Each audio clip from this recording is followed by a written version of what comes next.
Thanks for joining us for this new Tune Into Tourism series.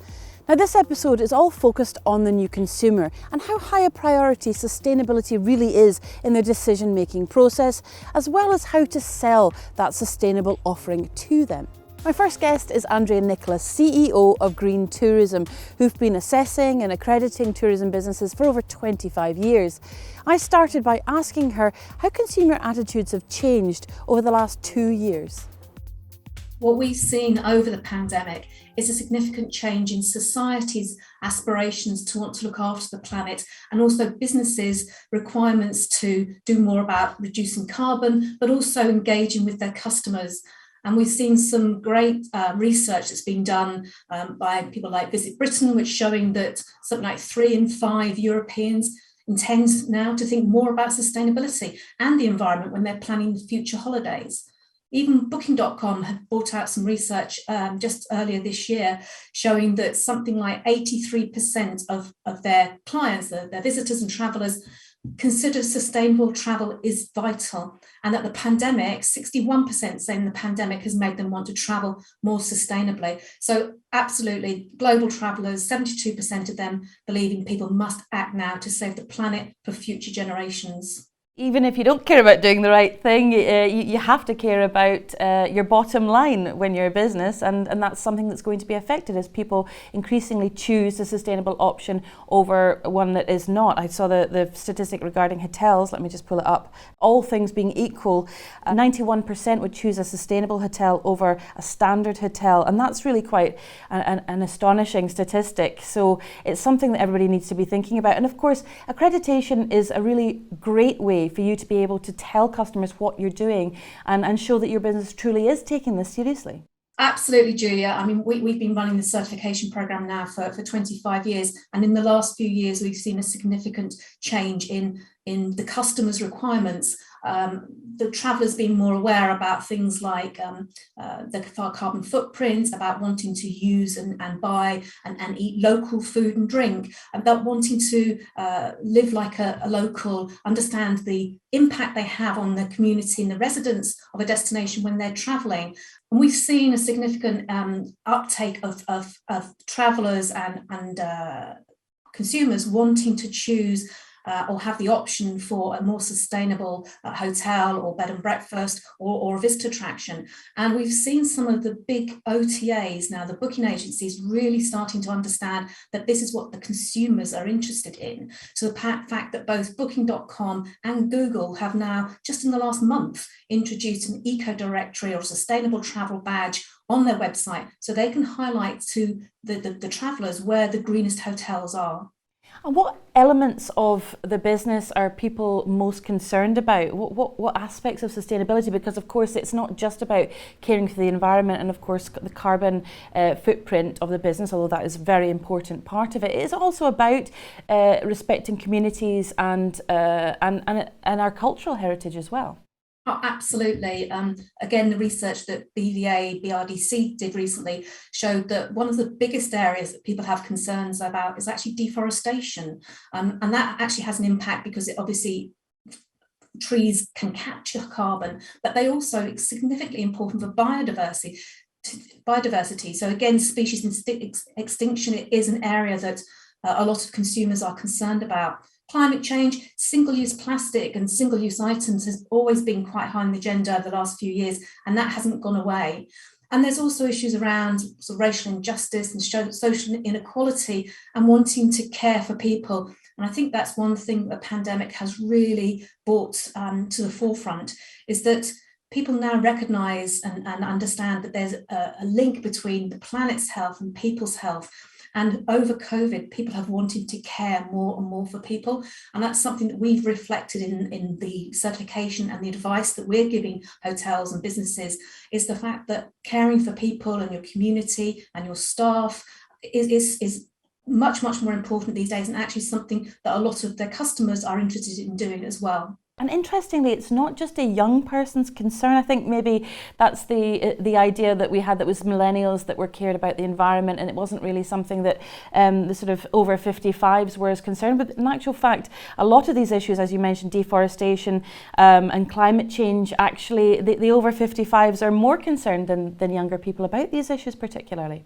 Yeah, I think it's a reflection of the fact that that generation has a lot of maybe grandchildren, and they're thinking about what the future is for their children. There's a slight guilt thing going on here about the fact that generation is perhaps one of the reasons why we've got such bad climate change, and they're leaving such a terrible legacy for the future generations. It's interesting actually that the areas where the young people are really interested and want to do stuff about is about that kind of racial injustice and social inequality. So it's an interesting dichotomy, is that environmentalism is not just a young person's thing. So, as we say, accreditation, a really great way to communicate to the consumer what you are doing. What are the first steps, and how difficult is it to actually start the process through green tourism, for example, of course? Yeah, so it's interesting. I was talking at a session at COP with Visit Scotland, and everyone was banding the word certification around. And certification is a methodology of giving somebody credit for things that they've already done. And I think what with green tourism, we like to think of ourselves as a business development business. It's not just about the reward at the end. It's actually about taking people on a green journey. Yeah. So when people start with us, they may have done some of the things already. They may have started looking at their carbon footprint. They might be really focused on their local food and drink, but they haven't actually looked at all aspects of sustainability in their business. And where the green tourism process and framework comes in is it provides a structure.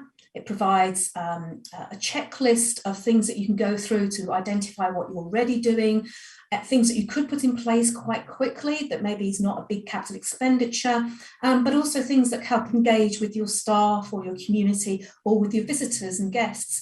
And I think that's where green tourism has a great strength. It is a framework. It has 15 sustainability goals. They cover 3 pillars: caring for people, caring for places, and caring for our planet.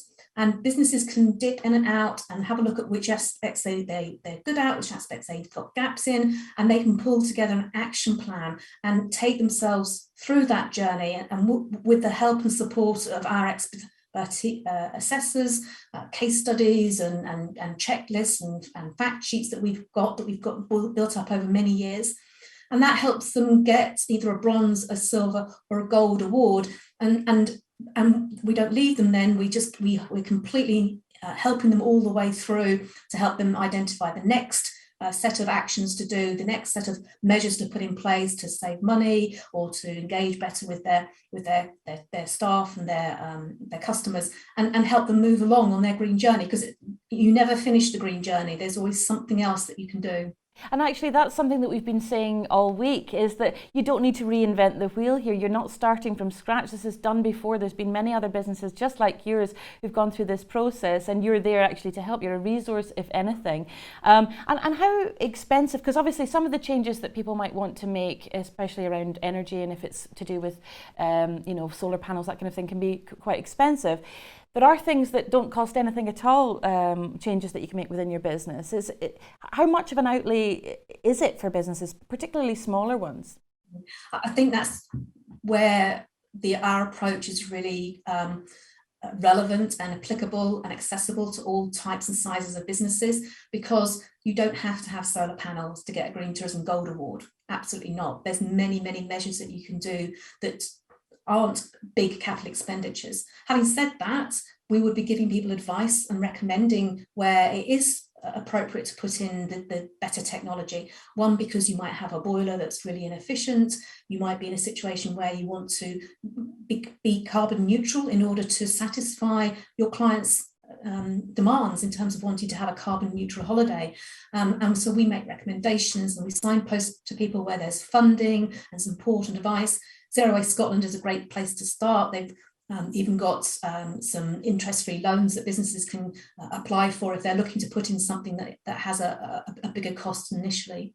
So yeah, it could be a way of actually saving yourself money as well as attracting a whole new market of those consumers that really care about these things.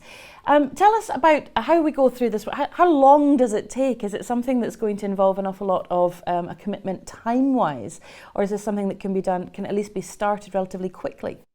It absolutely can be started extremely quickly. So we have built an online platform called Green Check, which allows businesses to access all of the criteria, all of the actions, all of the advice at their own pace, in their own time, whenever they've got availability. So if they're on a night shift, they can have a look at it then. If they finish early in the morning, they want to have a look at it then. It's accessible 24/7. And how long it takes is an interesting question, because it depends on how much time the business wants to put into it, but also what they've already done. And that's where businesses are often extremely surprised to find out how much they've already got in place. And therefore, to move to the next level to achieve a bronze or even a silver, which is not inaccessible for businesses, even when they're just starting out, is by putting in place measures that reflect on your communication, setting up an environmental policy, signing up to something like tourism declares a climate emergency. None of those are any cost involved. There's time, and we've got templates and guidelines and advice on how you can implement those. All of those give credit under the Green Tourism Programme.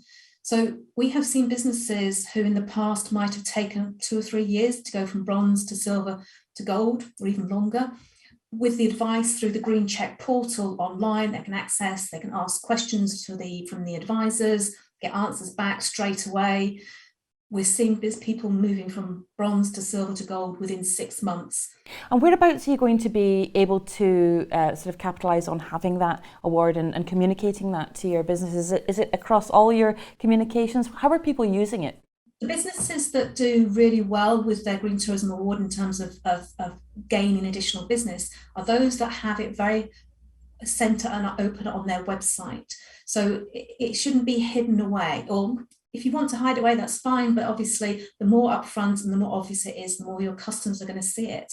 And also having information about what you've done, so you're transparent about, I've got a gold award, but these are the measures that I've put in place. So website is absolutely crucial.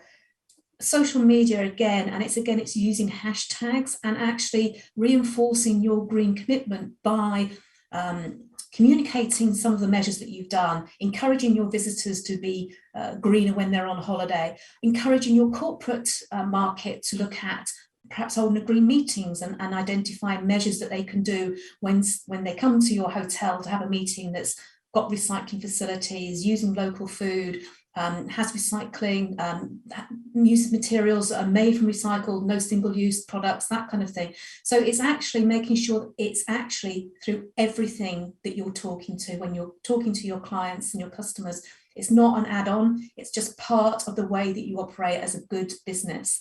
That's a crucial part of making the most of your award. So can you give me any examples of some businesses who've sort of got involved, started their journey, and it's really made a big difference to their business and how they operate, that they've actually learned from going through this process, as you say, is a development process for their business?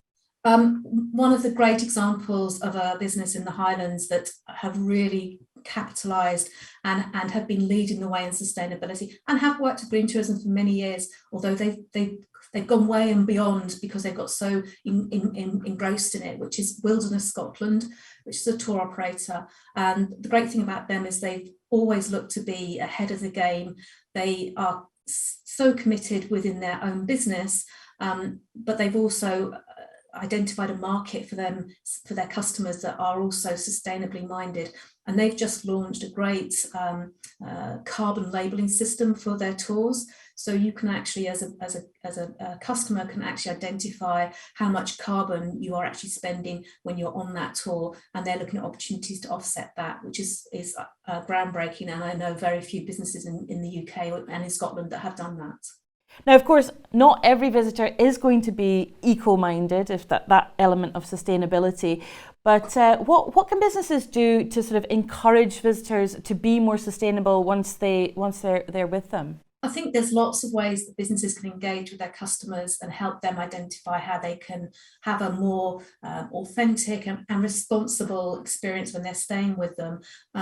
We have a great product which we call a visitor charter, which is like a how to be greener on holiday, and that gives the visitors information about where they can recycle, where they can buy local, where they can hire an EV charge a car, or where there's a charging point or something like that. But actually what we're finding is that it's less about having lots of posters and do's and don'ts and this is how it should be done, but actually telling a green story is a really great way of engaging with your visitors and your guests. And so having information where you can buy ethically sourced products or locally produced craft are all things that actually just start that conversation about the fact, well, we're doing this because we're in a lovely destination and we want to make sure it's conserved and retained and enhanced for future generations of residents that live here and also visitors coming here. So that whole kind of regenerative tourism where people can be encouraged to give back to the destination and help support it rather than, impacting it significantly through waste or through rubbish or through... Well, Andrea, thank you so much for joining us today, and hopefully there'll be lots of businesses watching who can go and check out that checklist for starters, if nothing else. Thank you very much for your time. Thanks, Julia. It was lovely to talk to you. Some really useful stuff from Andrea there, and don't forget all the links mentioned will be in the description box, or you can find them on our webpage hie.co.uk/Tinto. Throughout this series we've met a variety of businesses who are all doing their bit to become more sustainable. Here are some of their stories so far. Our big push to improve our sustainability this year is going to move from bottles to cans. Bottles are heavier, they're much more expensive to transport around the place. And cans, you get more liquid relative to the weight, and much more aluminium is recycled and much more tin is recycled. So this is a better place to be, and we're really, really looking forward to the market going for these. So here at Cruise Lochlinny, we're trying our best to become more sustainable with the hopes to being carbon neutral in the near future. Some of the main things we're doing, so first of all, our boat itself is actually powered by eco-efficient engines, which really reduce the carbon emissions that normal boats produce. But for us, that's not enough. We want to be fully carbon neutral, so we're looking at investing in electric propulsion at the moment, which is pretty exciting new technology. We also believe that education is a really crucial element of promoting sustainability. So on our onboard commentary, we include a lot of information for our guests about the sort of issues going on in the local environment and a lot of what local groups are doing to sort of combat this and how they can get involved. Also, we make a conscious effort when we're choosing our suppliers and making sure that we're completely plastic free and all this stuff on board as well. So what am I doing about sustainability? As well as obviously trying to drive these changes within our holiday let business and putting things within the business like recycling bins for our guests. I've gotten rid of my car. We're now a one car family. We're always looking for ways we can improve our recycling and sustainability. I now take the train and a bus wherever I go, and I also use my cycle a hell of a lot more these days. And even little things like using a reusable coffee cup when I'm going to a coffee shop. Every little thing like that I feel is helping. I've reduced my meat consumption down to twice a week.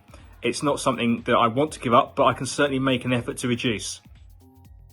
Back to the studio now, and I spoke to Christian Moeller-Holst. He's the CEO and founder of Good Wings, an environmentally conscious hotel booking site which enables visitors to travel net zero by paying for carbon offsetting on their behalf. Christian has a passion for impact and over 20 years in sustainability. I started by asking him how Good Wings came about 6 years ago. We looked at the industry, online travel, could see a growing demand, growing need for more sustainable tourism. Remember 6 years ago, nobody was talking climate to the extent that we are today, but still sustainability was on the rise and nobody was showing any climate leadership. And still today, 2021, which of the big platforms are driving sustainable change? Nobody. So we looked into the industry, and basically what we learned was that if you take the online travel platforms, they're not really travel companies. They're just marketing engines. They spend 3/4, 75% of their gross revenues on advertising. So we thought, what if we could introduce a business model where we could offer you access to basically the same hotels, same rates, but introduce a new business model that could allocate most of our revenues to bring us forward into a sustainable future. And we can talk about what we do and how we do it later on. Christian, what does sustainable tourism mean to you? Well, it means everything. And I think we need to look broader than just tourism and look at capitalism and business as such. We need to move into a stage where we are doing sustainable or regenerative business and tourism too, of course. I think the last 2 years, everyone has gotten quite aware of the climate crisis and the biodiversity crisis as well. And I think the tourism sector needs to step up and take its responsibility on its own, and start, bringing forward solutions that are not causing the problems to the same extent, or are actually contributing to solving the problems. Absolutely, and that is what sustainable tourism is all about. It's about reducing those negative impacts and increasing the positive impacts. What are we seeing in terms of consumer behaviour after this pandemic? I would say from all the analysis that we've done among leisure travelers and business leaders, even amongst the most climate conscious business leaders in quite profitable companies, when it comes to travel, there's one thing that counts, and that is the lowest possible price. And it's not really who's to blame? I would say the online travel giants, because they have created this monster where we could, get transparency, and we could get accessibility to all the fares and all the destinations and all the hotel rooms. And there was only one thing that counted, and that was to get the price as low as possible. So that's really the customer or consumer behavior that has been developed in this industry. And that heavily influences also the climate conscious travelers. So I think if we are to have a substantial impact in this industry, we need to come up with business models that allows the supplier to cover the cost, which is what we do in Good Wings. We're basically taking a very transactional industry, online hotel booking platforms, and turned it into a SaaS, a membership, a subscription service. So we don't need to make money from the hotel bookings. We allocate the revenues from the bookings, from the hotel bookings made on our platform, to fight climate change by basically by calculating how much you're emitting with your total travel, and then also paying to remove your emissions. Because our main source of income are the subscription payments from relatively low, affordable subscription payments from individuals and primarily businesses using our service. And I think that hopefully, we can see that it's working for us, definitely. We've had a massive uptake in 2021, even in during Corona. And I think it's because we're making it easy and affordable for all to travel in a less climate harming way. Well, you say that you've seen success. How can you quantify that? Is it a case of if people have the opportunity to choose between a sustainable product and one that isn't so sustainable, they will make that choice as long as the price is comparable? Is that something that we're seeing played out?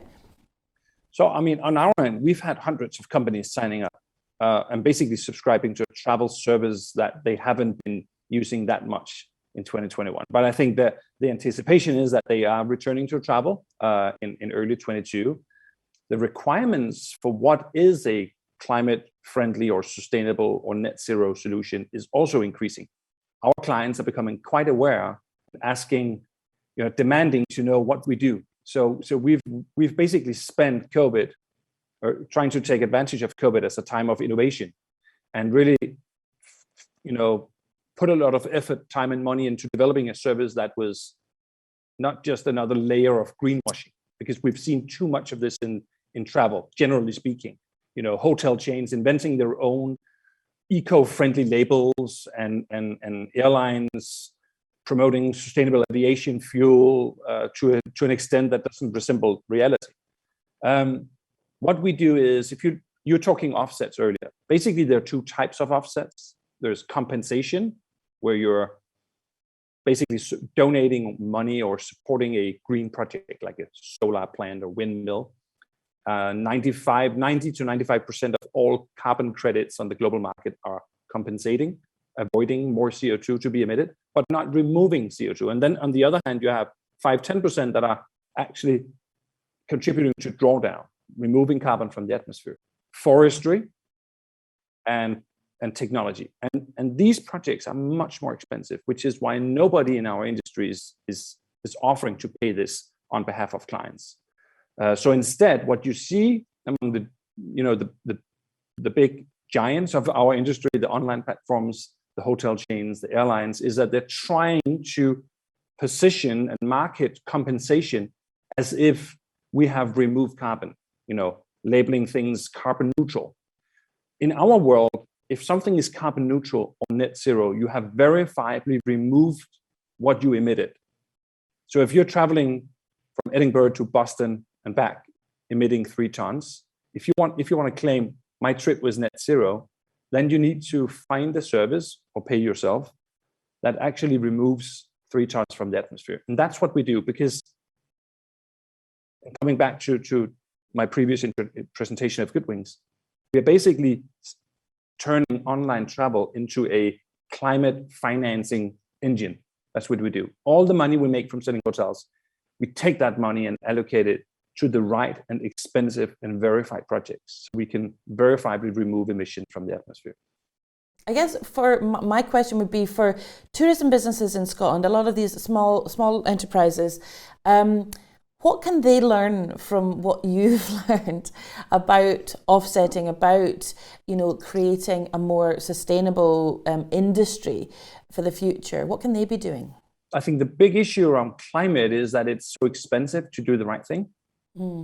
And we simply cannot see more solutions, greenwashing solutions. We need to start doing things right. And that's, removing a ton verifiably can cost up to $30. So coming back to you traveling to Boston, emitting 3 tons, that's $90 to remove verifiably your emissions. We, as I see it, up until now, we're the only digital booking platform that has developed a business model that unlocks the opportunity to pay this on behalf of our clients. So what I would encourage other tourism companies or agencies to look into is to look at innovation in a broader perspective. Look at the supply chain. How can we do things differently so we can find the money to clean up the mess? So we need to find ways of incrementally developing, getting people to travel in a different way, but not trying to revolutionize it, because that's not going to happen. Christian, thank you so much. That's very much why we have you on this episode, to encourage people to think perhaps outside of the box and make those new connections and partner up. Thank you so much for joining us today. Thanks for having me. Now, throughout this series, all focused on sustainable tourism, we've been asking for your questions. So it's time now for some answers. So Mackay Satel's question is this: we have 2 electric vehicles and our own chargers. However, the biggest challenge to tourists in our area is the low availability of chargers and also the reliability and compatibility of chargers, which is currently low. We find it a challenge to ensure our suppliers are operating sustainably. This also links into the biggest challenge, which is how we can make sustainable tourism affordable. Definitely something that's coming up again and again. Well, this was the reply we got from the council. They say the local authority installation programme is a fully funded external programme which has been used to develop the council's public charging network in recent years, but grant funding has reduced significantly this year. Generally, the funding allocated has been directed towards filling gaps on the public electric vehicle infrastructure network, Highland-wide, with the aim to provide charges approximately 30 miles apart, and in doing so, provide range confidence for drivers from the smallest short-range vehicles to the largest. However, site selection is influenced by a number of factors, such as availability of electricity supply, cost, public accessibility, land ownership and site practicalities. We do recognise the need to ensure our points are operational. Users can contact ChargePlay Scotland via the phone number provided on charge points to report any faults, and in some cases the operator is able to fix the fault remotely over the phone. We would recommend that electric vehicle users keep a lookout on the ChargePlay Scotland map for updates. So that's a good place to have a look and see what the closest charge point is for your business, and that's maybe something to flag up on your website and any literature for your visitors when they're with you. There's a current project being undertaken through PDNC to understand the needs and wants of maintenance contracts, as well as repair times and the reliability of charge points through the current providers. We encourage any site suggestions to be sent to evmanagement@highland.gov.uk to allow the electric vehicle team to understand where the demand is and to feed into both future provision and feedback to Transport Scotland. We've got a question, or really more of a comment here from Croft 3 Europe, which is a self-catering business, and their point generally is that there needs to be a more holistic approach to tourism by community so that everyone working together promotes and shares the benefits whilst preserving the assets for the sustainability of the industry, as well as reaping the benefits, reaping the rewards, also putting something back. And we have had some response from the council on this point, which is a good one. The Highland Council is undertaking 2 parallel pieces of work to try and address these issues. One, a visitor management plan for 2021, so things like an additional waste collection and public toilet provision, as well as a team of 17 additional rangers to educate and inform visitors and carry out low-level repairs and maintenance. This will be repeated in 2022. And 2, a production of a tourism infrastructure plan that defines the priority areas for new infrastructure over the mid-term 2 to 5 years. Indications are that Scottish Government are likely to contribute funding towards delivery of these. This one in is a good one from Rowan Tree Country Hotel. They say tourism is one of the largest employers in the Highlands, with the biggest challenge for our industry at the moment being getting staff to work in the industry. What is being done to make housing easier to find for our staff and also to be able to attract people to the industry? Interesting question there. Yes, definitely a concern. And basically the answer that we got back from the council was that new legislation is being proposed by the Scottish Government, which will give local authorities additional powers to control short-term lets, which will affect second homes, etc. as well. And hopefully that will help in some way to tackle that problem. Well, we certainly all need to find new and innovative ways of creating more sustainable ways of travel. My thanks to my guests Andrea Nicholas of Green Tourism and Christian Muller-Holst of Good Wings. Thanks for joining us today, and you can catch up on any episodes you missed from this series by visiting our website hie.co.uk/Tinto. But for now, I've been Julia Sutherland. Thanks for watching.